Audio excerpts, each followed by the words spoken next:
네, 다 같이 또 우리 중고등부 예배 함께 나아가도록 하겠습니다. 네, 좀 기도하면서 또 준비했으면 좋겠습니다. 또 오랜만이죠. 이렇게 또 마이크 앞에 또 우리 다 같이 또 찬양하는 앞에 또 이렇게 오랜만에 또 이렇게 예배 갖춰서 또 하는 듯한 그런 느낌을 또 우리 서로가 받는 것 같습니다. 좀 기도했으면 좋겠습니다. 또 기쁨의 마음들, 또 감사의 마음들 기도했으면 좋겠습니다. 부활하신 예수님 너무나도 감사합니다. 누구를 위해 또 죽으셨고 누구를 위해 부활하셨는지 우리가 이 시간 또 알기를 원합니다. 진짜로 부활하신 예수님이 계시다는 것을 이 시간 우리가 입술로 고백하고 또 마음으로 고백할 수 있는 이 시간 되었으면 좋겠습니다. 주님, 이 시간 또 우리 예배를 받아주시기를 원하시는 주님, 우리 예배를 친히 받아주시고 우리도 마음도 또 우리 육체도 주님 그 예배 앞에 집중하면서 드릴 수 있도록 하나님 함께 해주십시오라고 기도했으면 좋겠습니다. 우리 다 같이 기도하도록 하겠습니다.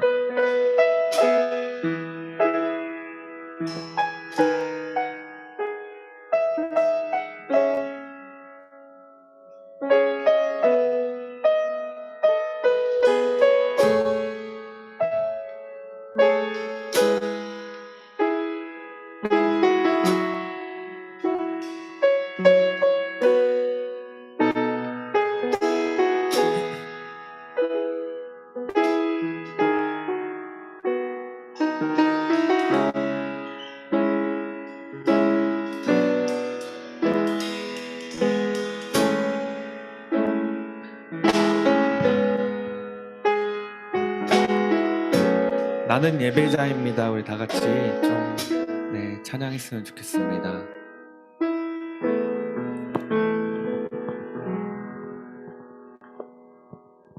네, 우리 다 같이 또 부활의 기쁨들을 함께 누렸으면 좋겠습니다. 그래서 우리 서로가 또 축복하고 또 서로가 더 사랑하는 마음들 잘 나눌 수 있는 우리의 찬양들, 또 주님께 그런 마음들을 드릴 수 있는 우리의 찬양들을 함께 드렸으면 좋겠습니다.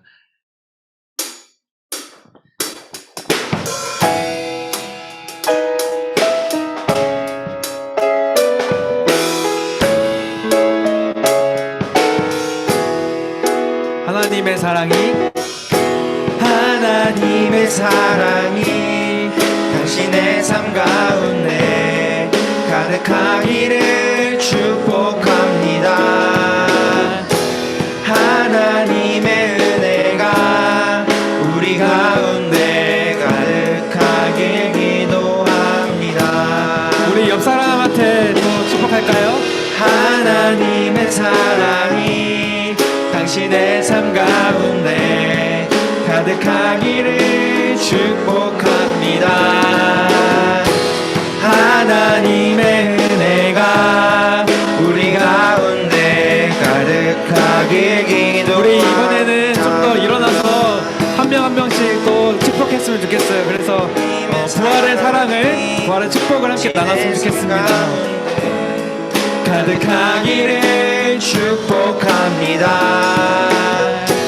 하나님의 은혜가 우리 가운데 가득하길 기도합니다. 하나님의 사랑이 당신의 삶 가운데 하나님의 사랑이 당신의 삶 가운데 가득하기를 축복합니다.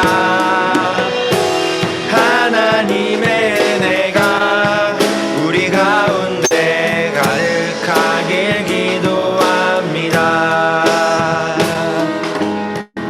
아멘. 오늘은 하나님의 부활의 은혜가 이곳 가운데 좀 가득했으면 좋겠습니다.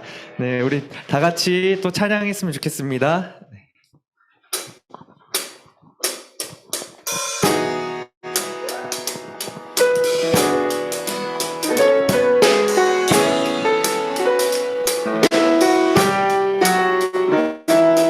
밝은 빛이 가득해 주 은혜와 사랑에 이곳 이곳에 모인 우릴 주가 기뻐하시네.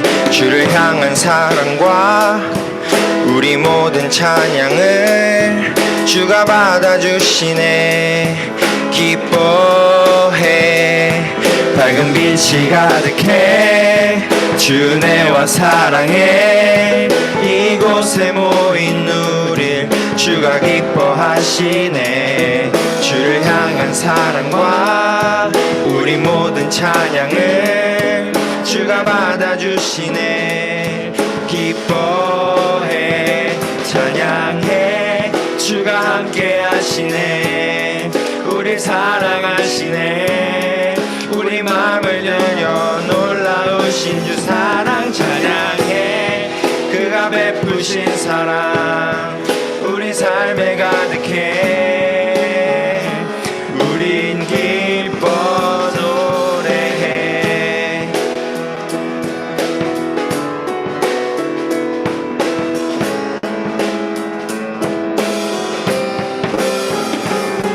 밝은 빛이 가득해.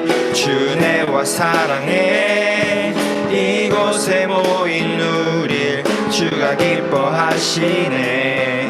주를 향한 사랑과 우리 모든 찬양을 주가 받아주시네. 기뻐해. 주가 함께 하시네. 우릴 사랑하시네. 우리 마음을 들여 놀라우신 주 사랑 찬양해. 주가 베푸신 사랑 우리 삶에 가득해. 우린 기뻐 노래해.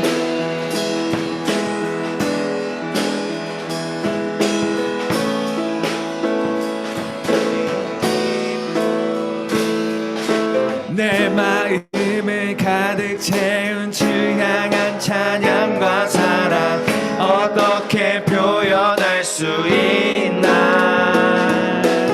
수많은 찬양들로 그만 표현할 길 없어 다시 고백합니다. 내 마음을 가득 채운 주 향한 찬양과 사랑 어떻게 표현할 수 있나.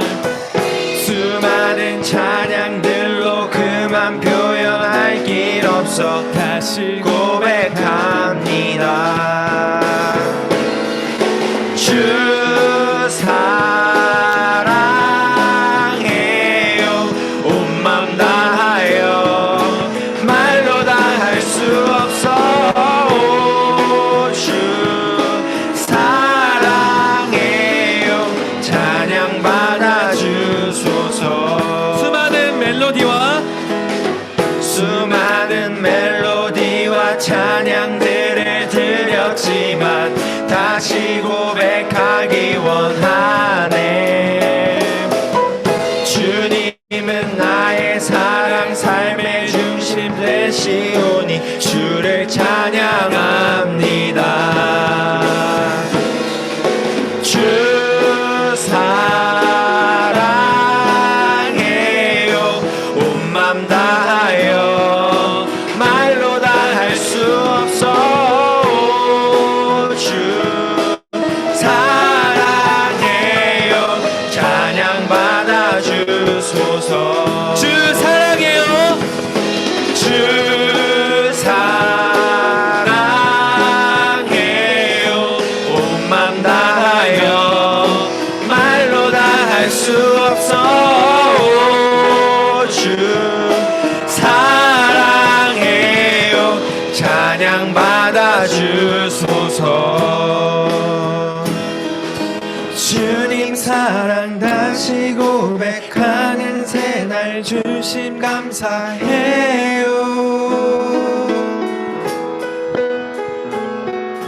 주님 사랑 다시 고백하는 찬양 주심 감사해요.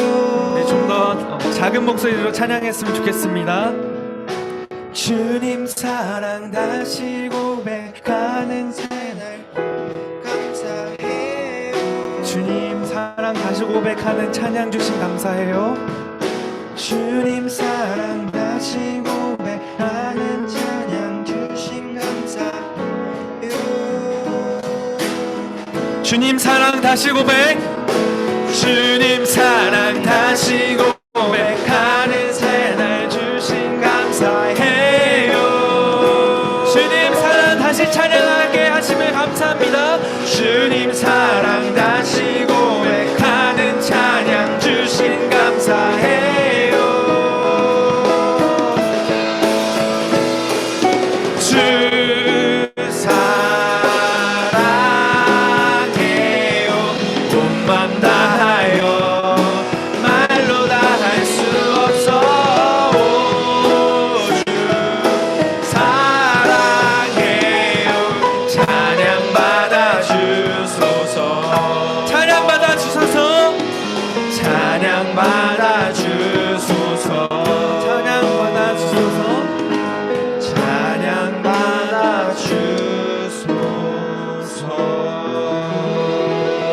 아멘. 감사합니다.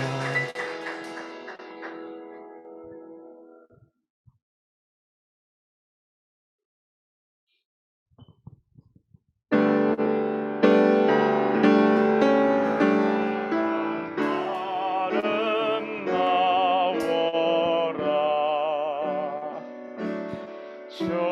주님의 세계는 저 솔로몬의 옷보다 더 고운 백합화 주 찬송하는데 저 맑은 새소리 내 아버지의 지으신 그 솜씨 우리 하나님의 아름다우심을 찬양했으면 좋겠습니다. 참 아름다워라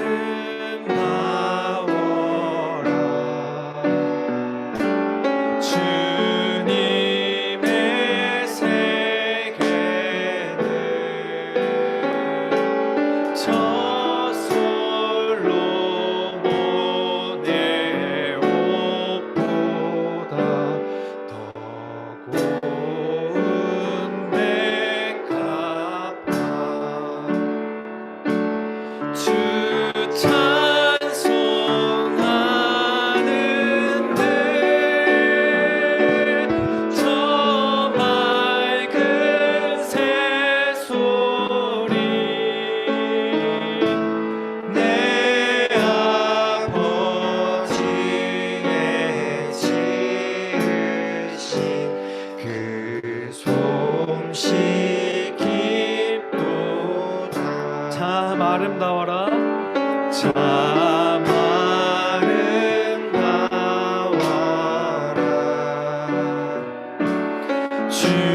주님의 세계는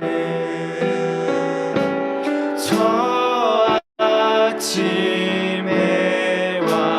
저녁물 밤하늘 빛난 별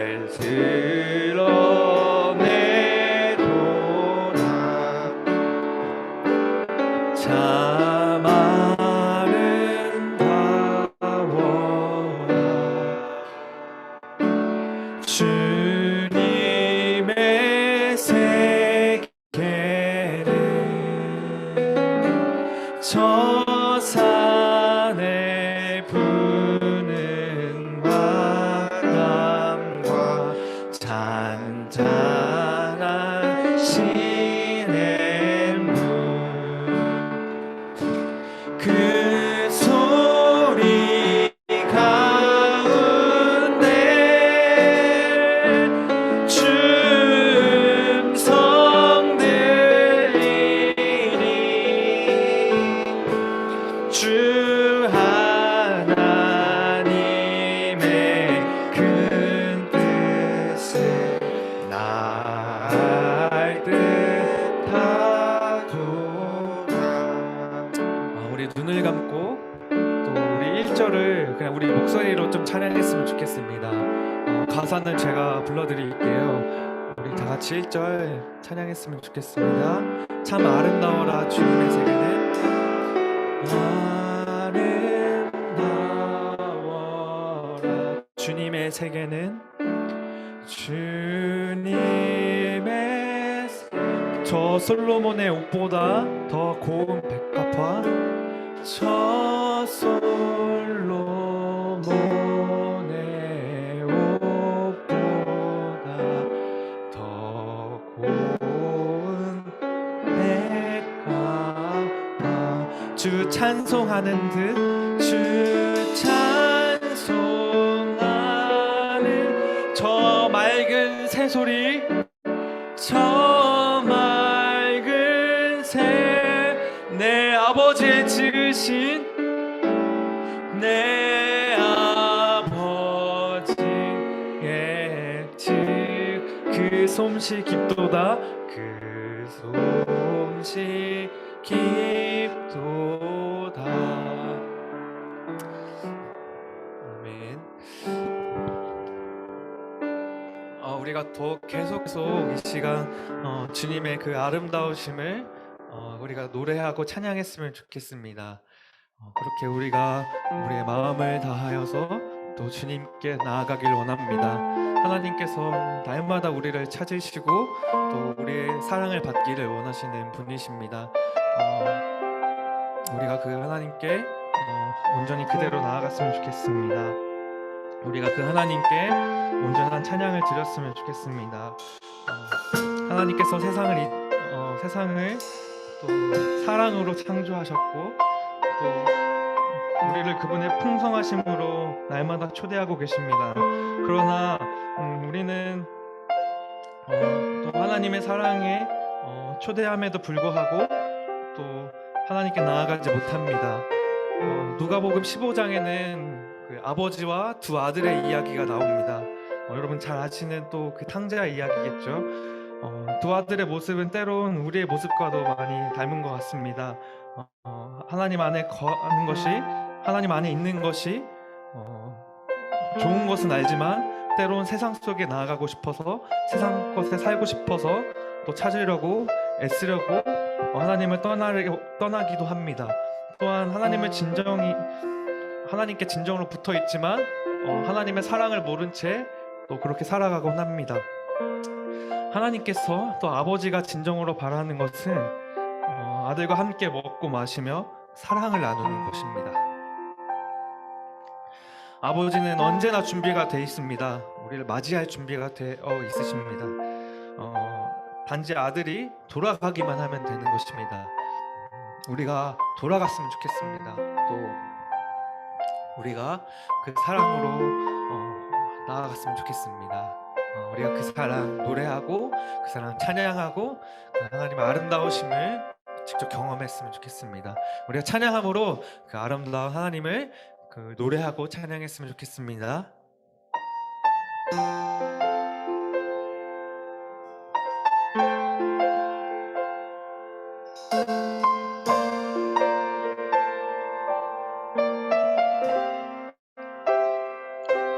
만일 주님이 나를 보시며 사랑받을 자격 없다 하셨다면, 만일 주님이 소망 없는 날 긍휼히 보시지 않으셨다면 나는 어디로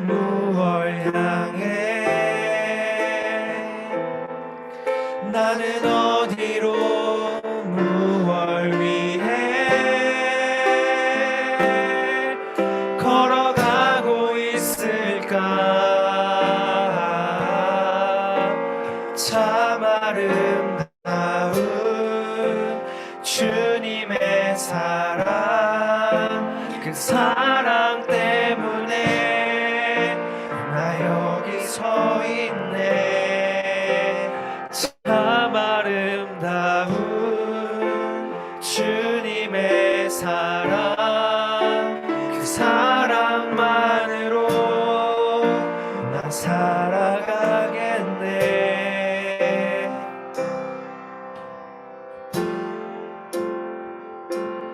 만일 주님이 나를 보시며 내 사랑하는 자, 내 사랑하는 자 오라 하신다면, 만일 주님이 자격 없는 날 존귀한 자녀라 말씀하시면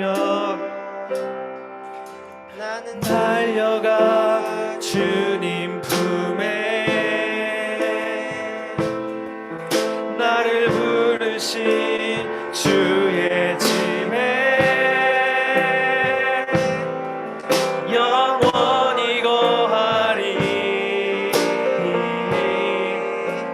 참 아름다운 주님의 사랑, 그 사랑 때문에 나 여기 서 있네.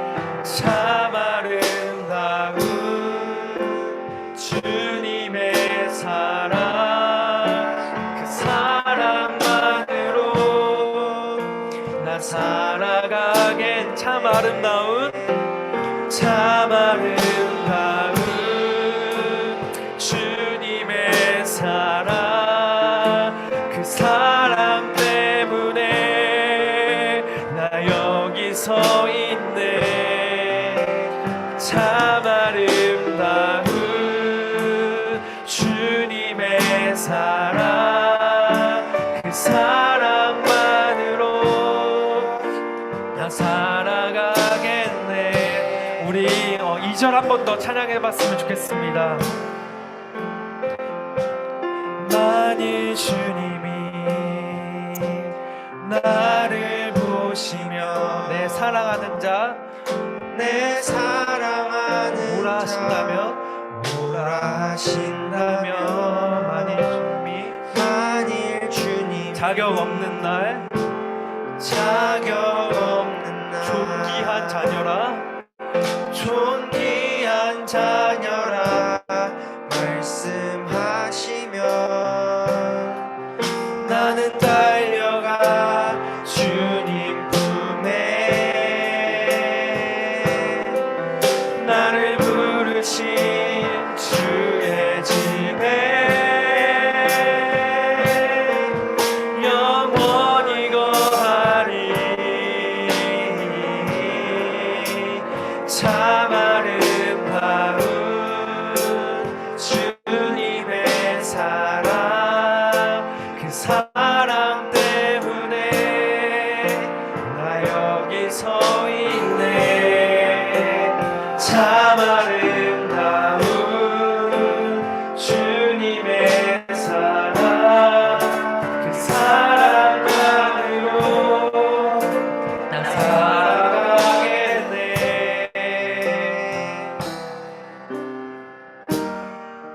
부르신 곳에서 나는 예배하네.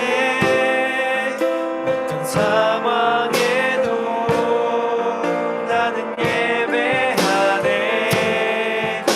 부르신 곳에서 나는 예배하네. 어떤 상황에도 나는 예배하네.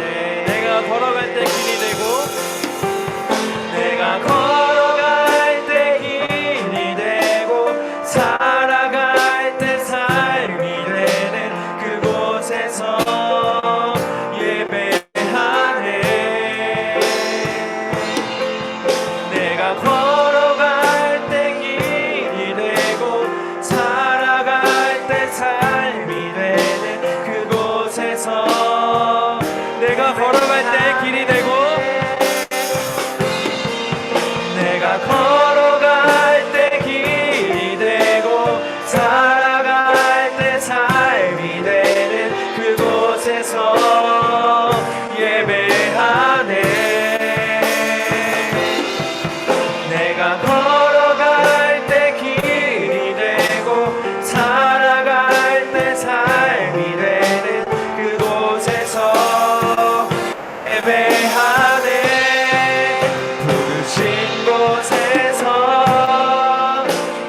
예배하네. 어떤 상황에도 나는 예배하네. 부르신 곳에서 나는 예배하네. 어떤 상황에도 나는 예배하네. 우리 이 시간 또 마지막으로 기도하면서 또 나아갔으면 좋겠습니다. 우리를 보시며 주님께서 내 사랑하는 자 이리로 오라고 계속 말씀하십니다. 우리가 자격이 없지만 우리를 존귀한 자녀라고 이렇게 불러주십니다. 그럴 때 우리는 주님께로 달려가 또 주님 품에 영원히 거했으면 좋겠습니다. 그 주님 품에 영원히 거한 우리가 어디에서든지 주님을 또 예배하고 어디서든지 주님을 또 찬양할 수 있고 그 부르신 모든 곳에서 우리가 주님께 또 예배하고 주님을 기억했으면 좋겠습니다. 그 부활하신 주님 우리를 또 불러주시면 감사합니다. 부활하신 주님 우리를 또 존귀하다고 불러주시고 부활하신 주님 우리를 사랑하는 자녀라고 말씀해 주셔서 또 우리를 날마다 초대해 주셔서 감사합니다. 그런 주님 우리가 그 주님을 또 찬양했으면 좋겠습니다. 우리가 기도로 기쁜 마음을 표현했으면 좋겠습니다. 우리 이 시간 부활하신 주님께 또 우리를 불러주신 주님께 우리를 자녀 삼아주신 주님께 우리를 존귀하다고 말씀해주신 주님께 또 감사의 기도로 나아갔으면 좋겠습니다. 잠깐 기도하면서 나아갈까요? 하나님 아버지 감사합니다. 내 영혼아 주님을 또 찬양하고 내 영혼아 주님을 송축하고 내 영혼아 주님을 더욱더 찬양하여라. 이렇게 주님 내 영혼에게도 이렇게 주님 선포합니다. 하나님 내 영혼이 죽을 때까지 내 영혼이 주님을 찬양하고 우리의 영혼이 주님을 바라보길 원하고 내 영혼이 주님만을 예배하는 시간 되었으면 좋겠습니다. 하나님 아버지 우리를 자녀라고 택하여 주심에 감사하고 우리를 자녀라고 불러주심에 감사하고 우리를 또 존귀하다고 말씀해 주셔서 감사합니다. 주님 사랑하여 주신 주님 우리가 멀리 떠나여도 결국 주님 우리를 불러주시는 주님께 나아갈 수밖에 없습니다. 우리가 그 주님께 주님을 또 노래하고 주님을 표현하고 주님을 사랑했으면 좋겠습니다.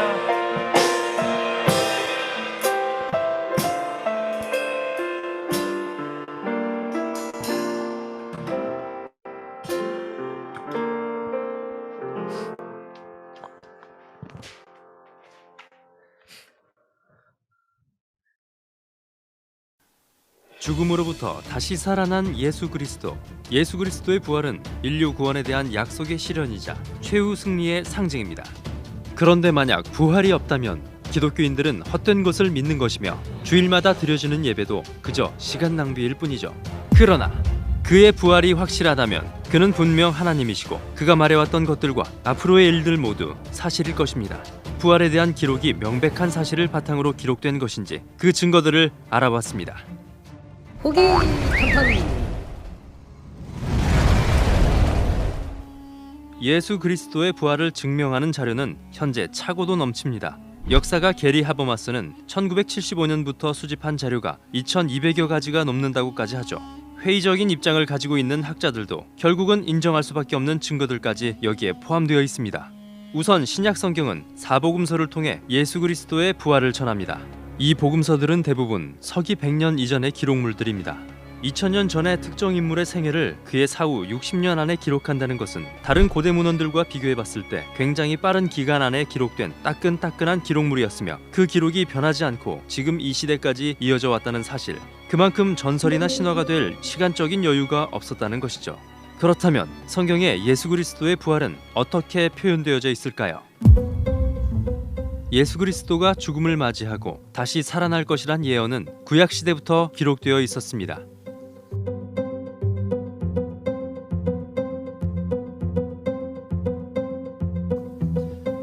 구약을 통해 예수 그리스도의 부활을 예언한 글은 방금 보여드린 것보다 더 많습니다.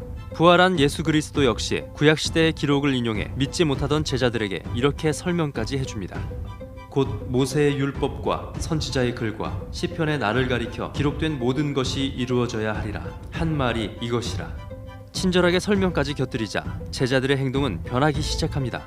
이 말은 제자들이 스스로 이야기를 꾸며낼 수 없었다는 것을 말하기도 하죠. 아무리 유력한 인사를 지지한다 하더라도 그의 행동과 가치에 맞춰서 과거의 기록을 바꿀 수는 없는 일이었으니까요. 또한 그들이 이야기를 꾸며냈다 한들 그것은 그들의 인생과 삶의 방향을 결코 바꾸지 못할 것입니다.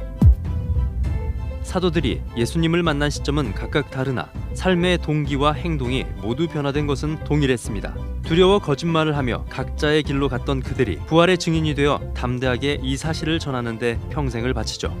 로마의 지배하에 있었던 예루살렘에서 부활의 소식이 퍼진다는 것은 크나큰 일이었으므로 복음을 전하려던 제자들은 재산상 손해와 극심한 박해로 생명까지 내놓아야만 했습니다.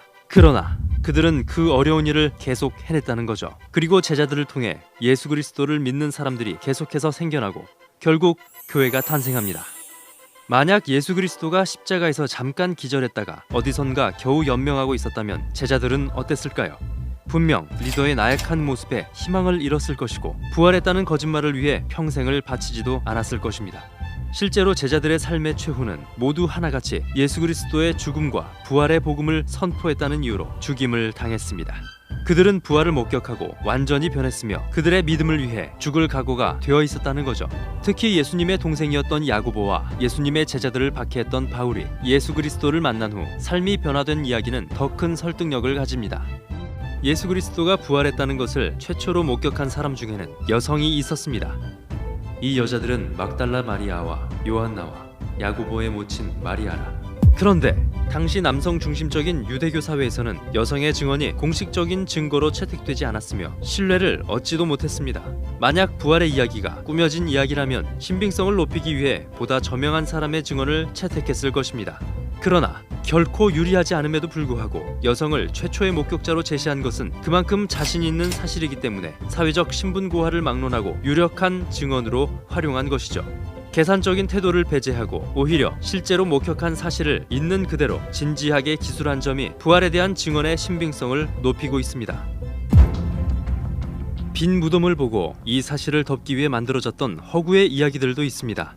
첫 번째는 제자들이 시신을 훔쳤다는 설입니다. 너희는 말하기를 그의 제자들이 밤에 와서 우리가 잘 때 그를 도둑질하여 갔다 하라. 예수 그리스도가 붙잡혀 갔을 때 베드로는 예수님을 모른다며 거짓말하기 급급했습니다. 베드로뿐만 아니라 많은 제자들이 두려워하며 자신의 몸을 숨기기에 바빴죠. 그런 제자들이 삼엄한 로마군의 경비를 뚫고 큰 바위를 굴려가며 예수님의 시신을 훔쳐갔을 가능성은 매우 낮아 보입니다. 그러나 성경의 기록대로 이 루머는 오늘날까지 두루 퍼져 있죠. 두 번째 허구 이야기는 예수님은 기절했을 뿐 무덤에서 살아있던 상태였다는 것입니다.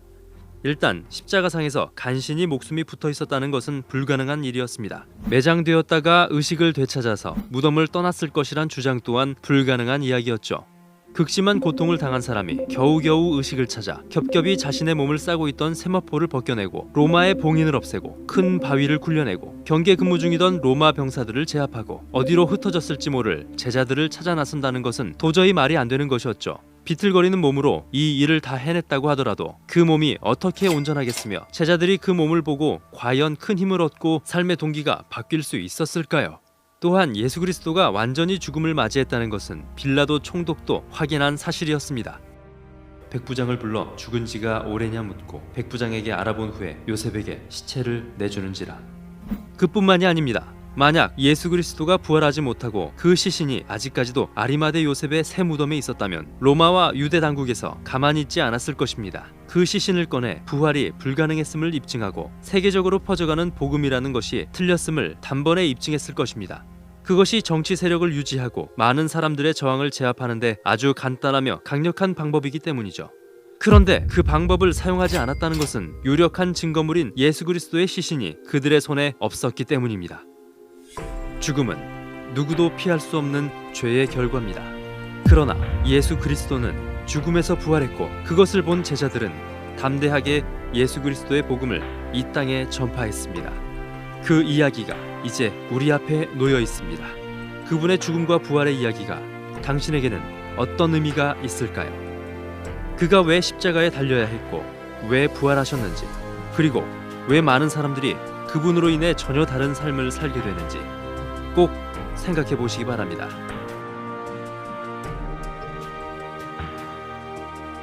지금까지 호기탐탐이었습니다.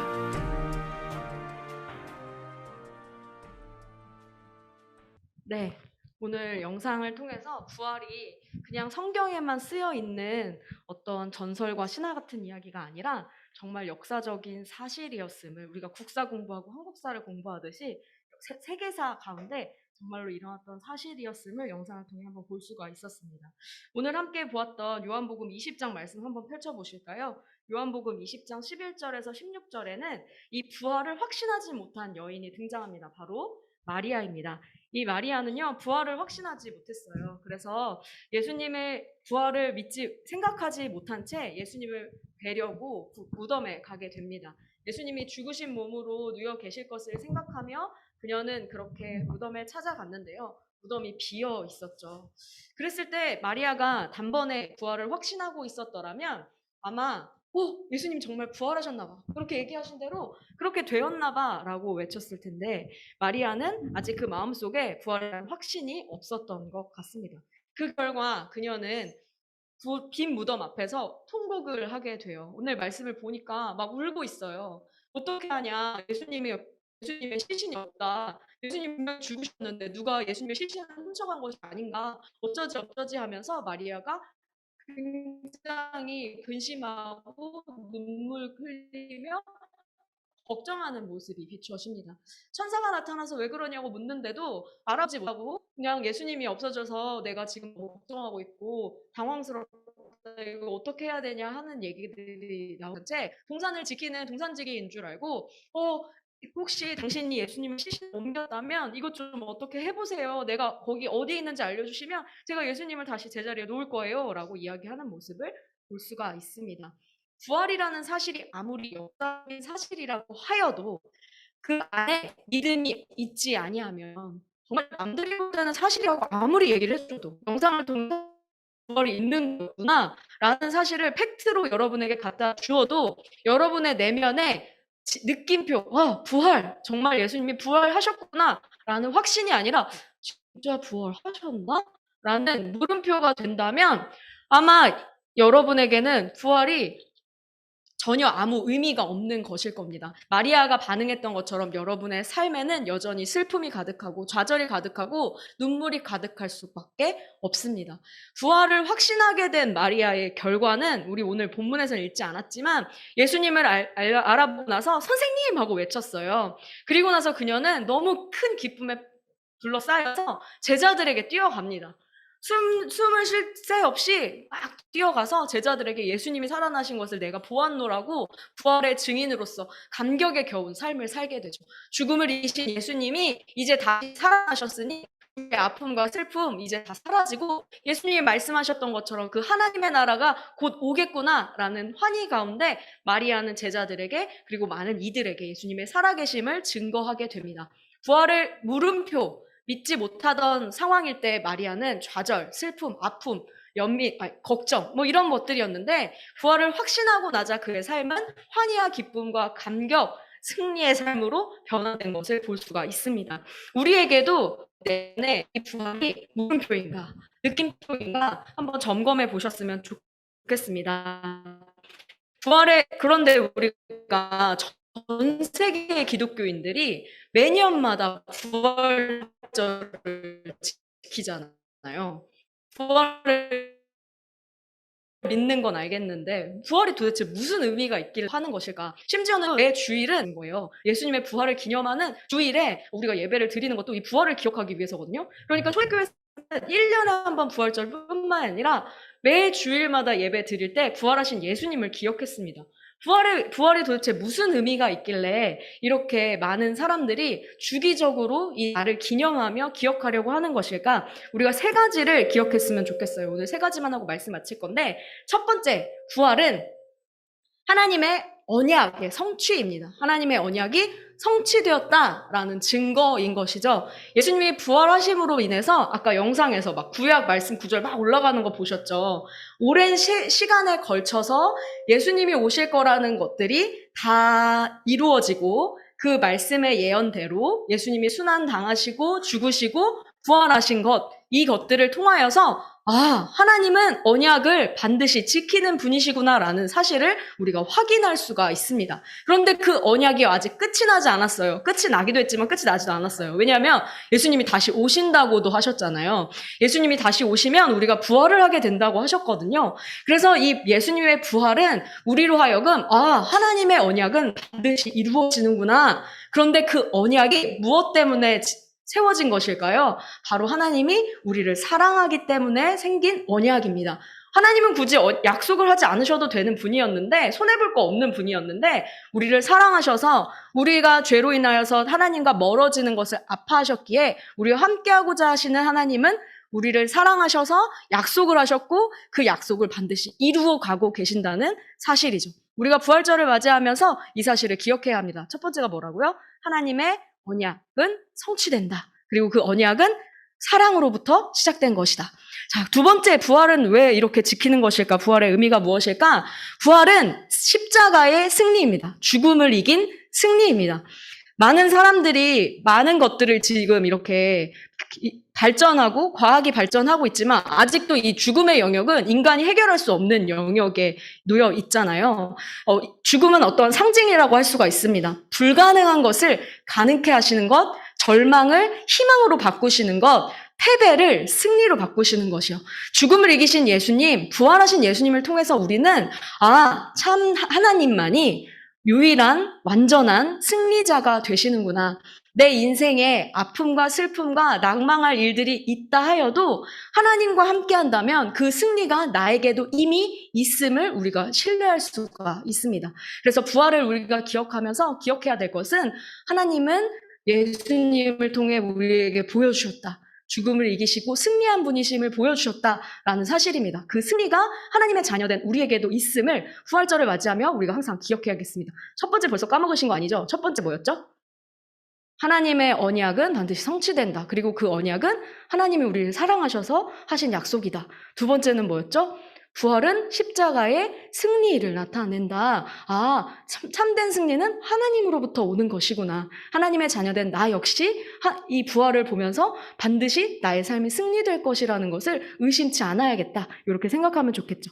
마지막으로 부활의 의미는 다시 살아 잠자는 자들의 첫 열매가 되신다라는 말씀이 있거든요. 이 말씀은 무슨 말씀이냐면 지금까지 약속을 다 지키시고 결국 부활까지 이루어내신 하나님이시라면 앞으로 일어날 일들도 반드시 일어날 것이라는 거죠. 예수님이 부활의 첫 열매 되셨다고 성경에 쓰여 있거든요. 첫 열매라는 말은 그 다음에도 열매가 계속 이어진다는 얘기잖아요. 죽음을 이기시고 부활하신 그 놀라운 일들이 예수님으로부터 끝나는 게 아니라 예수님을 믿는 자들에게도 다시 한번 일어나게 될 것임을 이야기해 주시는 겁니다. 그러니까 우리는 부활절을 기리면서 2000년 전에 그날 그때 그게 있었대. 그랬나 보다. 그랬구나. 그랬었지. 그렇다더라. 이렇게 끝이 나는 것이 아니라 아직 이 약속이 계속 이어져 가고 있고 다시 우리도 부활하는 날이 오는 것이구나 라는 확신을 가져야 할 것입니다. 이것은 우리가 장례식에 가면 굉장히 많이 볼 수가 있어요.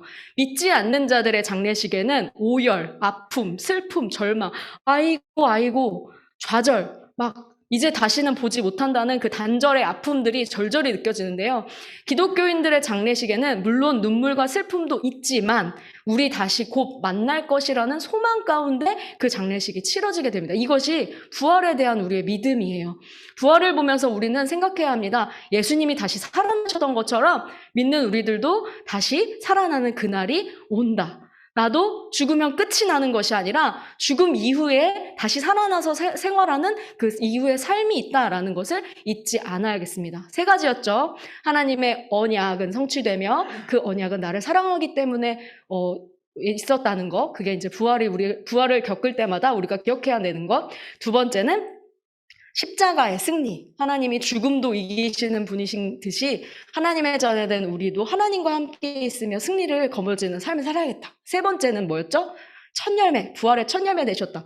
예수님만 부활하시는 것이 아니라 주를 믿는 자들도 죽음 이후에 다시 살아남을 경험하게 될 것이고 그날에 천국 가는 자와 지옥이 나뉘게 되는 거거든요. 우리가 이 사실을 부활절을 겪을 때마다 잊지 않았으면 좋겠습니다. 오늘 예배 전에 영상을 통해서 부활의 의미가 마음속에 확실하게 다가왔을 때 그 모든 삶이 변화된 어떤 여자 청년의 이야기를 들으셨잖아요. 그 고백들이 여러분의 안에 있기를 소망합니다. 그래서 선배 지우가 동생 승민이에게 나도 말이야, 나도 모태신앙이지만 말이야, 어느 날 갑자기 그것이 정말 내 안에 진실과 확신으로 다가와서 물음표가 느낌표가 되었을 때 내가 이러이러한 일들을 겪었어 라고 구전으로 그 믿음의 간증들이 이어져 나가는 우리 모두 중고등부가 되었으면 좋겠습니다. 기도하겠습니다. 사랑의 하나님 감사합니다. 오늘 마리아를 통해 절망에서 희망으로, 슬픔에서 감사와 기쁨으로 변화된 모습을 보았습니다.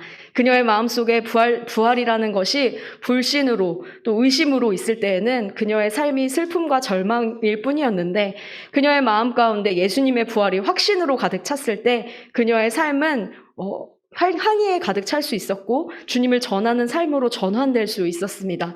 하나님, 부활의 의미가 우리에게도 뜨겁게 다가와지기를 소망합니다.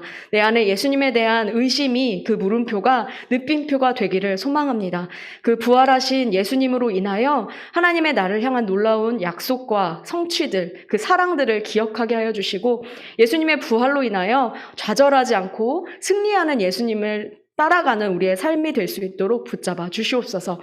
그리고 우리가 예수님의 그 부활을 과거의 사건으로 그냥 기억하며 과거에 머물러 있는 것이 아니라 나아가 우리에게도 곧 부활이 임할 것임을 기억하며 앞으로 예수님을 다시 만나는 그날까지 하나님 앞에 부끄럽지 않은 삶으로 살아갈 수 있도록 인도하여 주시옵소서. 우리와 함께 하시는 하나님께 감사드리며 사랑이 많으신 예수님 이름으로 기도드렸습니다. 아멘. 네, 광고 해드리도록 하겠습니다. 오늘은 부활절입니다. 온라인과 현장에서 예배로 함께 하신 여러분들 또 축복하고 환영합니다. 또 중고등부 예배는 매주 이렇게 소예배실에서 드려집니다. 여러분들 헌금 봉투, 또 성경책, 또 5분 잠언을 꼭 가져와 주시고 기도로 예배를 준비하시면 좋겠습니다. 예배 후에는 조별 모임이 있습니다. 네, 조별 모임은 월드비전 챌린지 하고 계시죠? 말씀 챌린지. 네, 그걸로 함께 또 나누도록 하고요. 이번 주는 5분 잠언 묵상 범위는 19번에서 24번입니다. 여러분들 꼭 기억해 주시고 19, 24번 네, 이번 주 묵상해 주시고 다음 주 하도록 하겠습니다. 네, 다음 주에는 예배 후에 4월 생일 축하식이 있겠습니다. 임원분들 네, 또 준비해 주시기를 바랍니다. 4월 생일자분들은 최창기 선생님, 이승민 이렇게 두 분이 계십니다. 네, 참고해 주시고 네, 또 준비해 주시면 좋겠습니다.